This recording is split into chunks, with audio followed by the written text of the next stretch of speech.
बिस्मिल्लाहिर्रहमानिर्रहीम। अस्सलाम वालेकुम दोस्तों, उम्मीद करता हूँ आप बिल्कुल ठीक ठाक होंगे। दोस्तों आज है 13 अप्रैल सन 2024 और दिन है हफ्ता का। दोस्तों मिडिल ईस्ट यानी मशरक़ वस्ता में कशीदगी जो है वो दोबारा से जो है वो नमूदार हो रही है।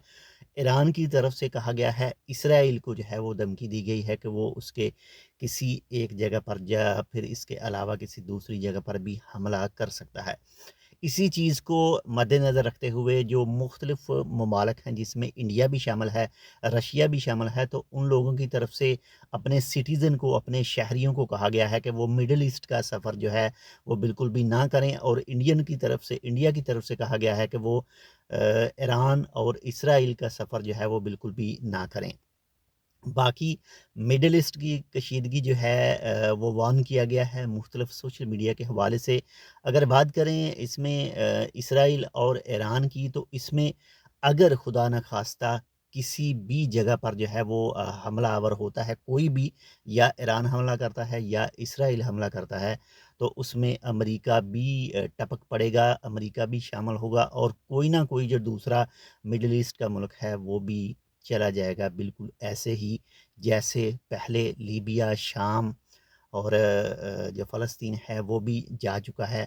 तो बहुत ज़्यादा एहतियात करने की ज़रूरत है। वो मुस्लिम ममालिक जो कहते हैं जी फ़लाँ जगह पर जो है वो कर रहा है अमेरिका, जो है वो अपना दखल अंदाज हो रहा है, अमेरिका अपनी जो है वो बदमाशी दिखाता है, ये करता है वो करता है।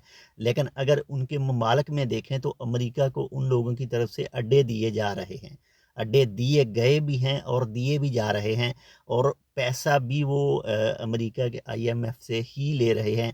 आईएमएफ चाहे जैसा भी है लेकिन है वो कंट्रोल तो उन्हीं ममालिक के अंडर ही आता है। बाकी अल्लाह ताला खैर करे और किसी भी और मुल्क पर जो है वो हमला वगैरह ना हो। इससे पहले जो हमास ने हमला किया था इसराइल के ऊपर, लेकिन उसका नतीजा क्या निकला था? आपके सामने है उसका नतीजा। एक बार हमला करके और बस ऐसा करके उसके बाद में पूरा जो फ़लस्तीन है, जो गज़ा की पट्टी है वो पूरी जा चुकी है। तो ये जंगों में कुछ नहीं रखा, कुछ भी नहीं रखा, मुल्क तबाह हो रहे हैं, इकॉनमी मुख्तलिफ़ मुल्कों की तबाह हो रही है, दुनिया में महंगाई जो है वो काफ़ी ज़्यादा बढ़ रही है। तो ऐसी चीज़ों से परहेज़ करना चाहिए, दूर रहना चाहिए। बाकी अल्लाह ताला खैर करे, इंशाल्लाह मिलते हैं आपसे दूसरी अपडेट के साथ, तब तक के लिए अल्लाह हाफ़िज़।